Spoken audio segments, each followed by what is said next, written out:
All right, it's week number 9 of reading Raymond Chandler's Red Wind every week of the year of 2026. And 9 times in, still good. I'm going to keep saying it's still good because it will always be a quality story, despite my personal feelings towards reading it in the moment.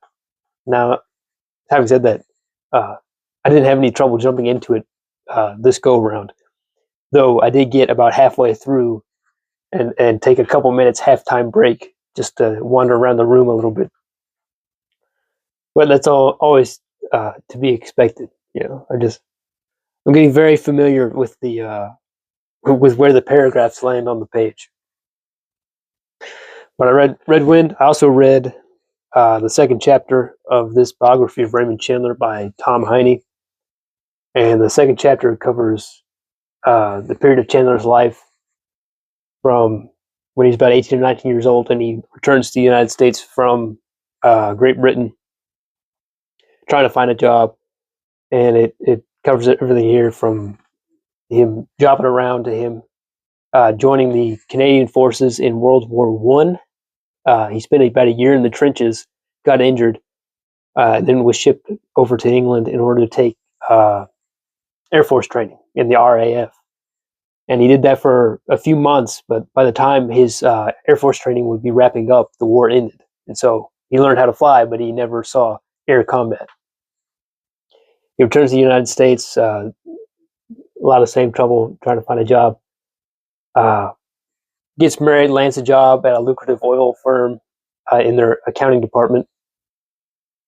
But just through dissatisfaction with his life, he ends up becoming a drunk and ends up getting fired from that job.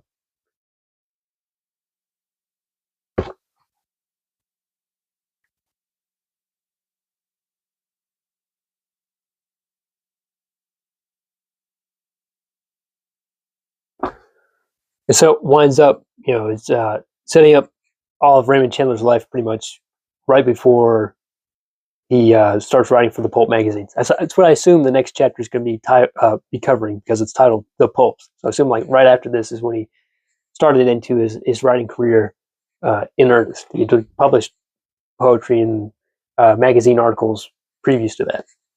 But that's when I think it's going to get into it. Anyways, I'm stalling because, because one thing I want to cover here in this reading of Red Wind is a line that was actually omitted in later publications of the story. Red Wind was first published in January of 1938. That's the information I'm getting from the appendix in this volume.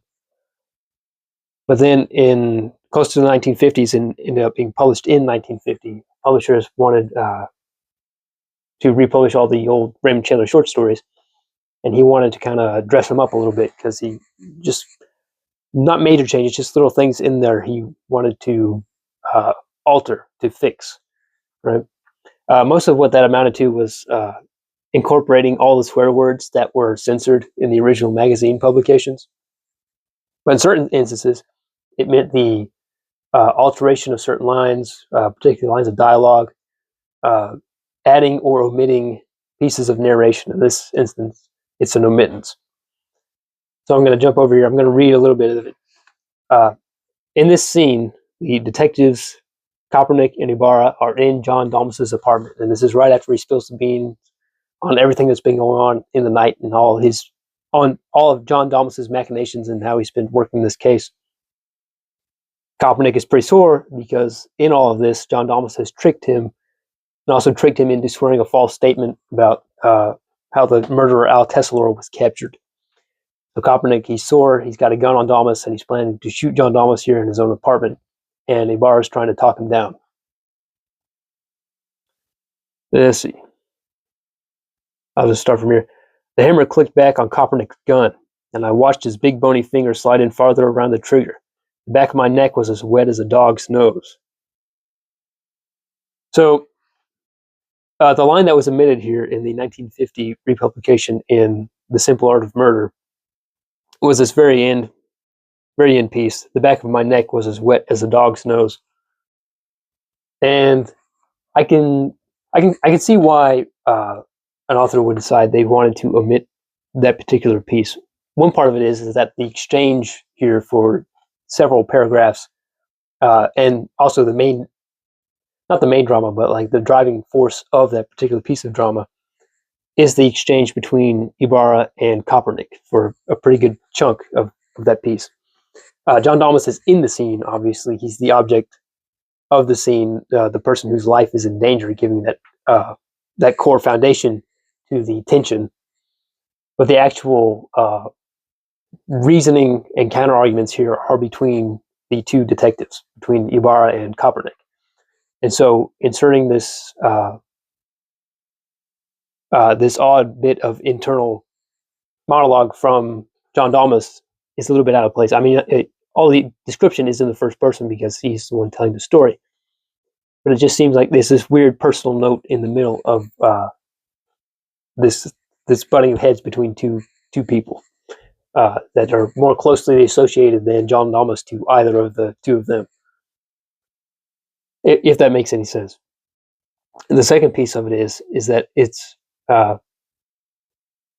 sort of an awkward metaphor in the middle of the scene. Like I say, it's extremely tense scene. I mean, it works even with the line in there, you know.